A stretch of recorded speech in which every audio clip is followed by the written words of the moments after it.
kept the property and let him make a yard out of it, and everybody would have been happy. But in the future, if we ever need that street through there, you know, and then if you look at Walnut Avenue, somebody had the foresight 50 years ago buying a piece of property there, so they could eventually buy another piece of property and have a street going through it. So I think anytime you get rid of property you own, I think it's a mistake because you never know what they're going to do in the future. You already own it, and it's cheaper to keep it now than it is to buy it back 20 years from now. My opinion. Call for the question.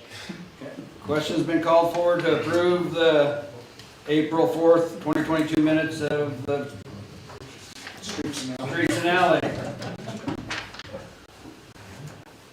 All in favor, say aye. Aye.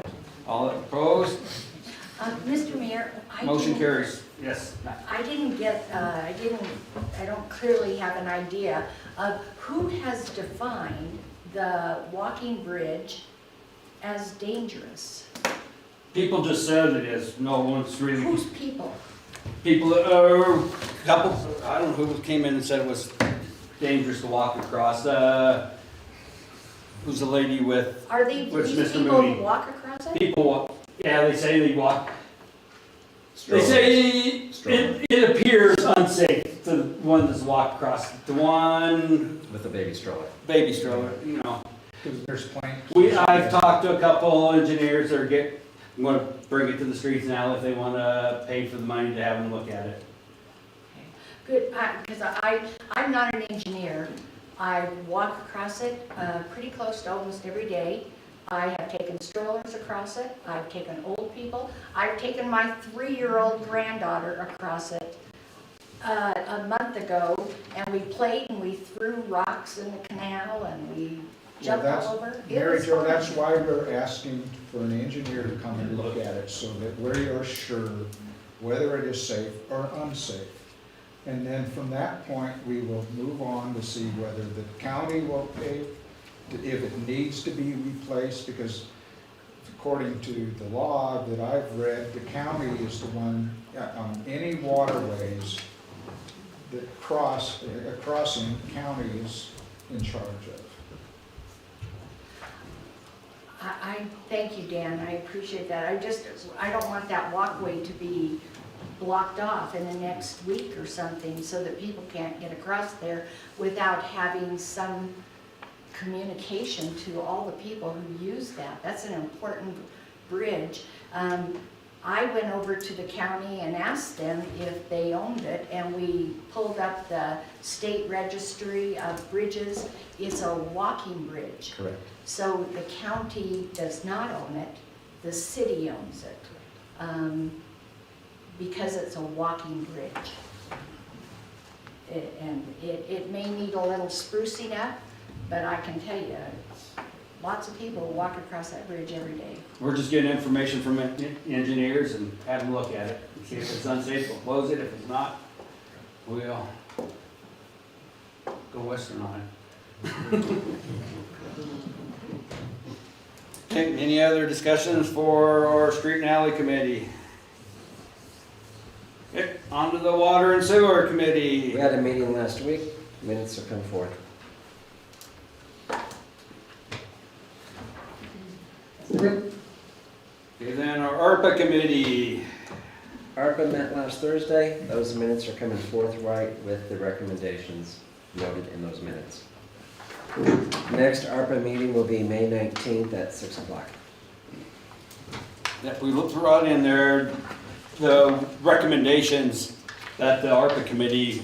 I don't have the minutes with those recommendations, no, sir. You don't want to, okay. So if I don't have the minutes Minutes, posted that- with the figures, I can't make the recommendation. Okay, sounds good. I'd love to, but That, any questions for the ARPA Committee Chair? and surely May 19th at 6 o'clock, folks, is the next one.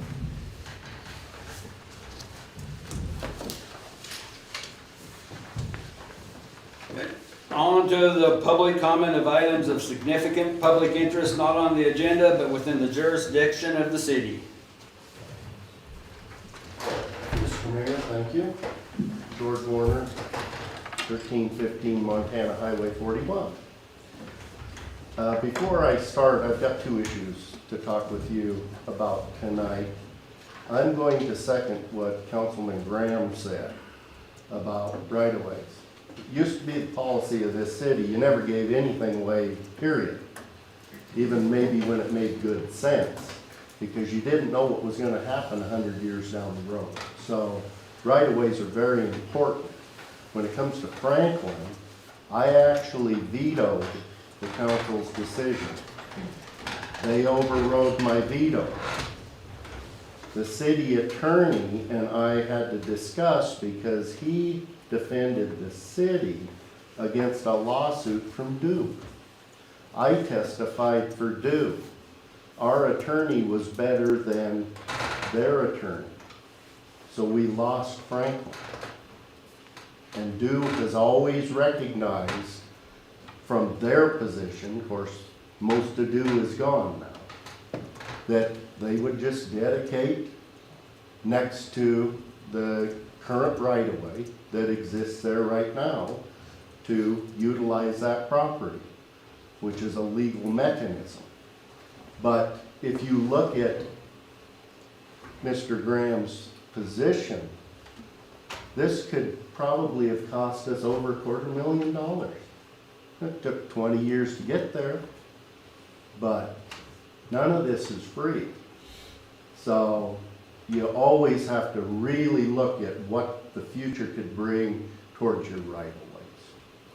Now, I feel very important about why I'm here to address you tonight. I've foregone a bicentennial board meeting tonight to speak to you. We had a conflict and I felt it was more important to cover these subjects than it was to go to that meeting. The first thing, and I don't have an axe to grind in this discussion, but I read the Delonite Daily article and I talked to Councilman Nye a little bit yesterday about the judge's appointment of her replacement. And I'm rather concerned as to how it happened and what evidence you were given, and especially in a timely manner, how this occurred. Now, as history, I have made an appointment, not for an interim judge, but for a replacement judge. And at that time, Judge Compton was confirmed by the city council.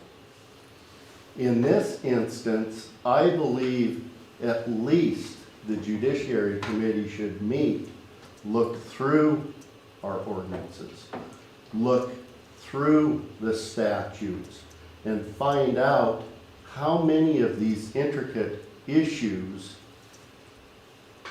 would direct who makes that appointment and how it could be.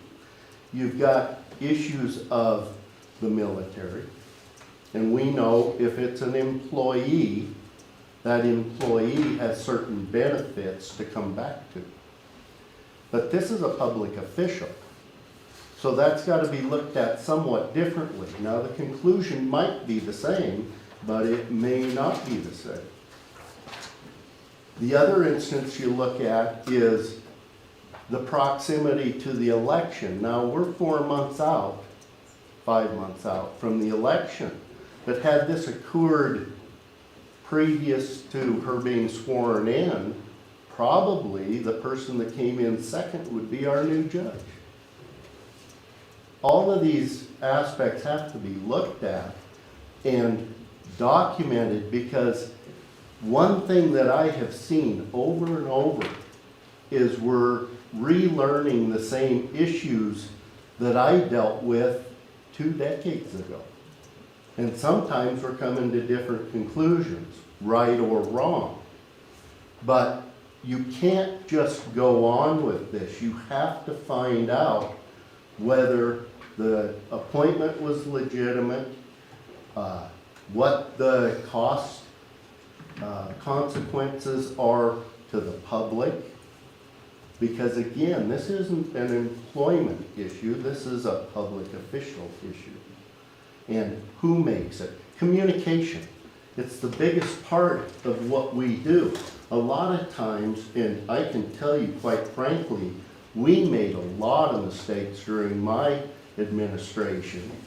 But one thing that I always held true to was I sat there and I said, we screwed up.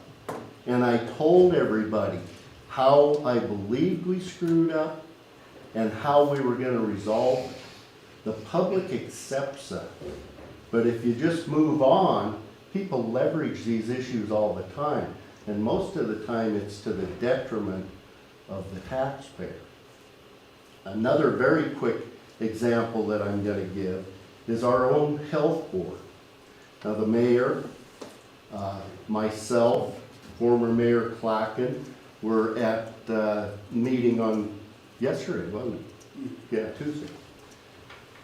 And a lot of this is communication, and a lot of this was in my appeal that I brought to the board almost 2 years ago, which is yet to be heard. Some of these issues could have been settled if people were willing to sit down and talk and get them squared away. But when it's been ignored, here we are 2 years later, and the county's throwing their hands up in the air going, we don't know what to do. And two commissioners are actually getting upset with each other because why are we deciding this? Well, it's very specific, and within 24 hours, I've obtained the paperwork that specifically shows what they were empowered to do, how it was to be carried out, and what the voters voted on to give the extra money. And that's one thing that's at stake here that people don't realize. There was 5 mils of money that the people voted for. If you go outside to the contract that was made between the two cities and the county, the voters get another shot at it. And maybe this time, if their pocketbook's hurting too much, they won't give up that money. So these are very important issues that you need to clarify exactly what's going on. It's not to jab somebody in the back with it. It's to find out what is the truth, what's the law, how is it fiscally responsible, and how can we deal with it.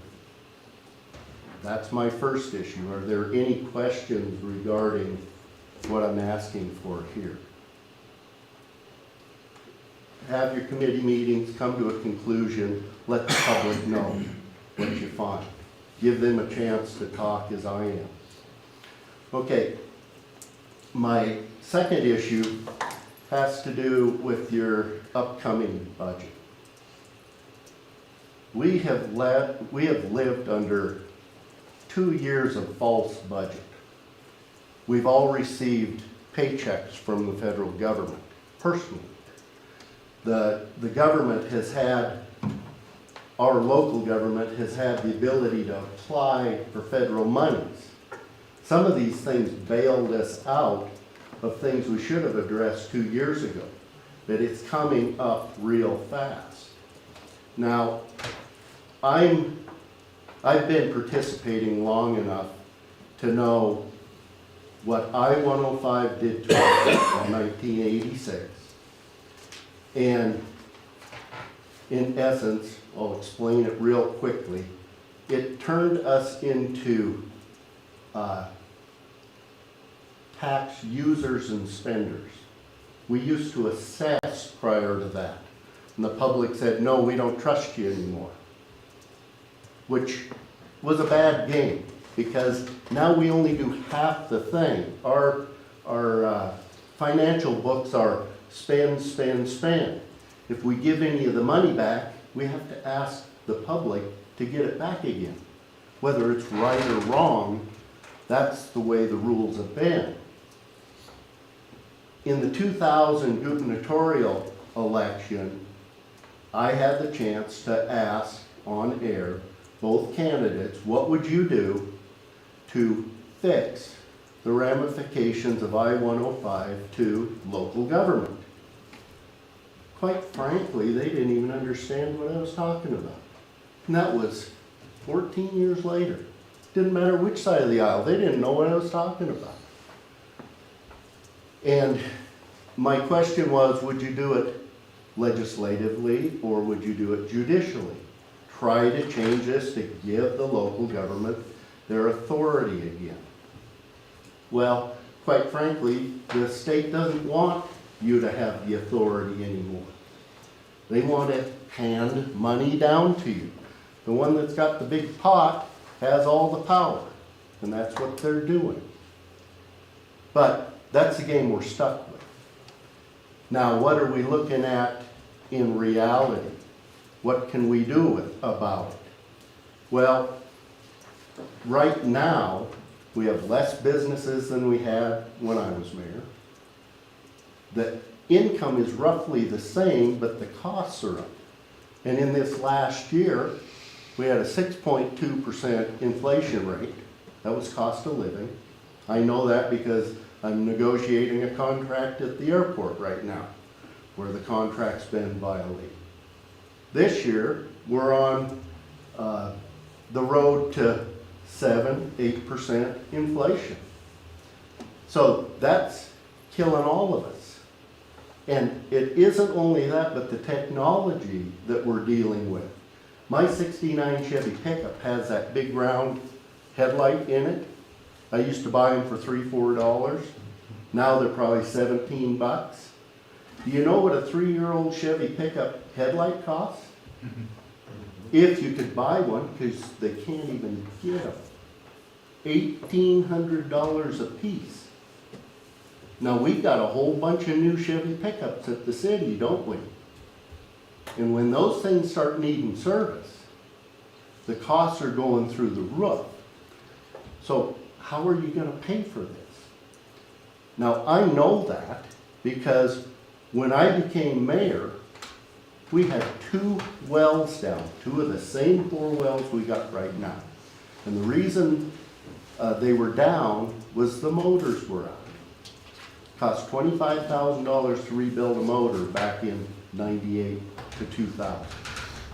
It took us 2 budget years to get all 4 wells on. We were running the diesel motor out here during the summertime for irrigation, and quite frankly, we didn't have fire protection. We were that close. That was one of the issues. The other issue was there was a lot of police officers on foot patrol because we didn't have enough money to put gas in the cars. But we got a whole bunch of new cars right now. What if we can't put gas in? Could be $5 this summer, could be more. You're looking at an entirely different game. That's the bad news. I don't know if you're going to be able to offer the services that you have, but you need to look at it real closely. The good news, which isn't fun either, but we've had a lot of people in the city over the past decade plus that haven't paid any taxes at all because they weren't annexed in when they were required to be annexed. We've got one that's in lawsuit. Is it still in lawsuit? Oh, yeah. Yeah. Okay, you might want to talk to me. That's an issue that's probably cost this city $250,000 in tax revenue. The other issue is we've got the largest employer in the county that isn't paying taxes. Now, I'm not saying they should, but we should sure know whether they should or not. The assets that are at our hospital total about $41 million. The residents of this city should not be subsidizing the property of a corporation out of state. Should have never been that way. Now, what's fair, what's equitable, I can't tell you, but you should look into it because that's somebody that could be and probably should be paying some taxes into this city. And it might be the mechanism that saves your bacon. If we don't draw some more business into this community, it's going to get harder and harder and harder to keep this ship afloat. All I ask is you look into it You do the best you can, look for resources, but this money is gonna be getting really tough. And if we delay this another year or two, I don't know if we're gonna keep it going. It's gonna be that rough. So please do your best at looking at those alternatives to bringing some money into this community. Or quite frankly, I think you're gonna have to give some people some breaks. I mean, when you go to the food store and you're looking at 20% this year is what they're talking. Electricity, we have no idea where that's going. There's been a lot of issues that have occurred over the last year that we may never recover from. The electricity grid, our hydroelectric, some of that is gonna be controlled exclusively by the tribe. I mean, the federal government's the only one that's gonna have power over the tribes. We have been on a first come, first served for our electricity since the inception of our dams. That's no longer gonna be the case. And so if half of this electricity goes to California because they've got the market to pay for it, we may be without. Those are functions that you're gonna have to look at. And I'm not going to belabor this anymore tonight because I'm certainly gonna be back to talk about our water up on the hill later. But budget's coming and it's gonna be very important. And you're gonna need help. It's not gonna be an easy game, whether it's what's happened in the past or leverage to change some things that are gonna be difficult. You're going to need help. You're gonna have to have the public behind you. But it can be done and it should be done. Any questions as to anything that I brought up there on the budget? Okay, well, thank you. Thank you, Mr. Warner. Mr. Mayor, we kind of had some confused communications about, it involved the university and a piece of ground over at Vigilante Park, and there was a lot of, we just had mixed communications.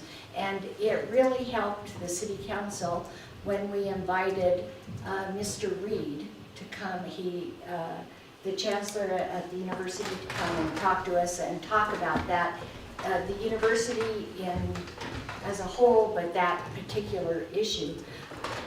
Is it possible that at our next meeting as an agenda item, possibly the first agenda item, that we invite the interim, as you know, the hospital CEO resigned and went off to a bigger pond in Minnesota, but there is an interim CEO. And unfortunately, his name escapes me at this very minute. But he's very engaging, he's very polite, he talks more than me. But no, it is amazing for us. But if we could invite him to talk about there are many people who are unclear about the ownership of the hospital and its tax exempt status. So maybe if we had him come and discuss that issue, and he could maybe even bring the chairman of the hospital board with him. Maybe that would be helpful for the city council. Okay, I'll reach out to him and see if he'll be willing to come. Great, thank you.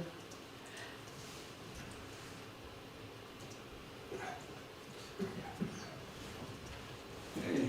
Any other people want to make comments from the public? We do have budget coming up, and if I recall, we need to have an amended budget here pretty soon. Yeah. I think we need to be working on this stuff as well.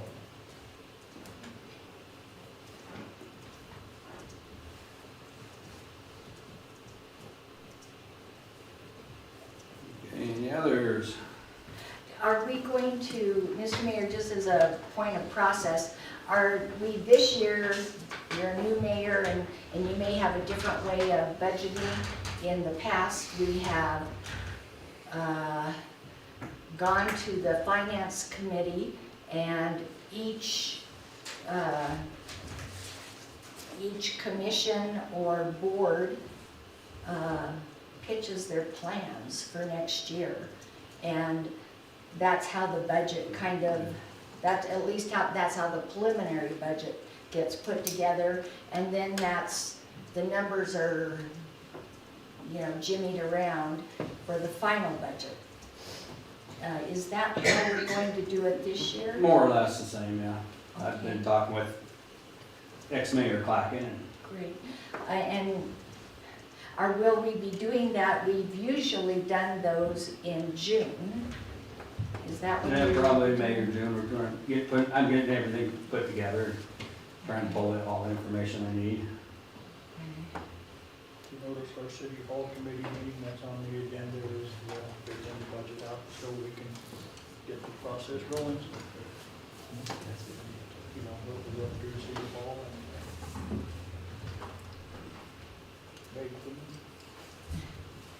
I just was wondering the time frame on that. I'll be out of town much of May, so I wanted to, I can ask another member of the boards and commissions that I sit on if I knew if I wasn't gonna be here. Okay.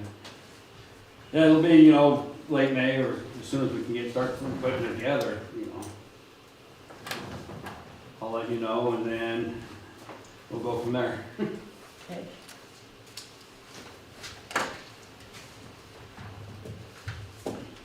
move to adjourn. We moved to adjourn, second. Second. We moved to second, and all in favor? Aye. All opposed? Meeting's adjourned at 8:21.